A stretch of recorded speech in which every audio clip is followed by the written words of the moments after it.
네. 20번 시뇰리즈를 한번 같이 가볼 건데, 여기서 한번 시작을 해볼게요. 일단 이 질문 자체를 어려워하고 있는 친구들이 사실 상당히 많은데, 쌤이 중간에 예시 영상들을 많이 넣어놨거든요. 그러니까 예시를 많이 넣어놔서 아마 지문의 끝까지 영상을 보면서 이해를 하는 데 있어서 문제가 없을 겁니다. 1999년이죠. 총 50개의 주가 있어요. 미국은 총 50개의 주가 있죠. 그래서 뭐 기념주화라고 하는 거를 발행을 했습니다. 미국 각 조폐국은 각 주를 상징하는 디자인을 넣어서 일단 25센트짜리 동전을 1년에 5개씩 넣은 거죠. 그러면 50개 주니까 총 10년이 걸리겠죠. 액면가로 유통된 이 기념주화는 폭발적 호응을 얻었습니다. 액면가가 뭐냐면요, 여러분들 주권에 표시되어 있는 가격 그 자체를 말하는 거예요. 그러니까 무슨 말이냐? 내가 만약에 지금 뭐 당연한 얘기인데 1,400원으로 어떤 콜라를 출시를 했어.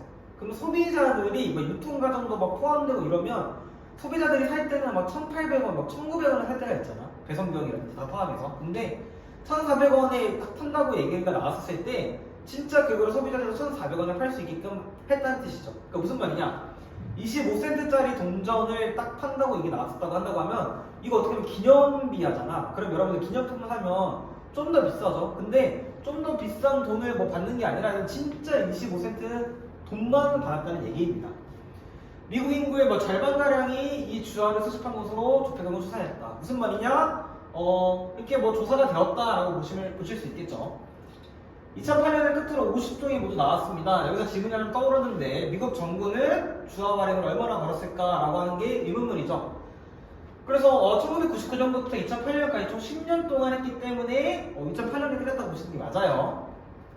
25센트 기념주화를 찍어내는 비용은 5센트도 안 됩니다. 그러니까 무슨 말이냐? 25센트짜리 동전을 만드는데 뭐 5원도 안 걸렸다고 보시는 게 맞는 거죠. 그러면 얼마가 이득이죠, 여러분? 당연히 뭐 20센트가 이득인 거겠죠. 근데 이게 엄청 많이 만들었을 거 아니에요. 미국 인구의 절반이 가졌다고 얘기를 하니까 한 46억 달러가 그 이득이라는 얘기죠. 그러니까 엄청나게 이득을 많이 본 거예요, 미국 정부가.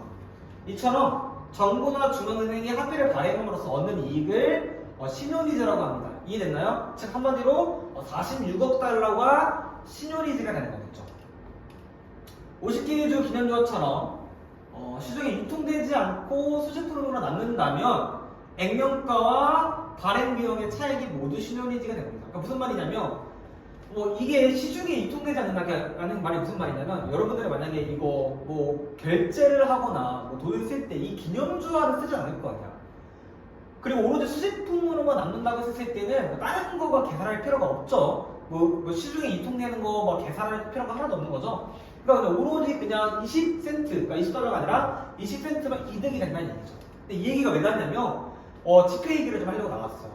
지폐처럼 막 계속 유통이 되죠. 여러분들 우리가 돈 어떻게 현금 계산을 할 때 기념비로 막 계산을 하지 않잖아. 오로지 지폐로 막 1,000원짜리, 10,000원짜리 이 정도로만 우리가 계산을 하잖아. 이렇게 지폐로 뭔가 계산이 되고 유통이 될 때는 뭔가 계산법이 다르다는 얘기죠. 앞에서는 어떻게 계산을 했었죠? 액면가와 어떤 발행 비용, 만드는 데 드는 비용만 빼고 모두가 다 시뇰리즈가 됐지만 지폐의 경우에 좀 달라요. 어떻게 다른지 같이 보도록 해볼게요. 중앙은행이 돈을 찍어서 유통시키면서 획득한 금융자산의 운용수익이 시뇰리즈가 됩니다. 무슨 말이냐면 돈을 찍으면서 유통을 시킬 건데 지폐 같은 경우는 여러분들 뭐 하죠? 현금 인출기에서 돈을 뽑을 수도 있고 또 하나는 여러분들 아직 모를 수 있지만 대출을 어른들이 받을 때도 대출에 대한 어떤 비율 이자가 있을 거 아닐까. 이런 것들 모두 전체가 어떤 운용을 하면서 얻어지는 수익이라고 볼 수 있는 거죠. 좀 더 뒤에 예시가 나올 거니까 좀 더 깊게 가보도록 해볼게요. 연간 시뇰리즈 총액은 시장 이자율에서 아까 대출 이자가 내가 5%라고 해볼게. 이 이자율에서 발행하면서 유통비용을 다 빼는 거예요. 아까 우리가 25센트에서는 이 발행이나 유통비용이 얼마였었죠? 그쵸? 5센트였었죠. 이걸 빼고 여기에다가 현재 유통 중인 통화량이 무슨 말일까? 그러니까 지금 공급되고 있는 양을 말한다는 얘기죠. 같이 가볼게요. 100만원짜리 지폐가 있어. 이 지폐를 만드는데 30만원이 된다고 해볼게. 그러면 일단 이 100만원에서 30만원을 빼야 되겠죠. 왜 빼는 거야? 발행이나 유통되는 비용을 뺀 거죠. 그럼 일단은 100만원짜리 지폐만 만들어도 70만원이 있는 이 상황이야. 근데 100만 원짜리를 우리가 대출을 한다고 했게. 근데 이자율이 5%야. 그러면 일단은 그냥 100만 원짜리 지폐만 만들어도 대출을 하는 사람만 있으면 일단 한 사람도 5만 원씩은 일단 벌고 있는 상황이겠죠. 근데 이런 상황이 10개라고 한다고 하면 이 10개라고 하는 게 한마디로 통화량이겠죠. 10개를 한다고 하면 50만 원이 이득인 거겠죠.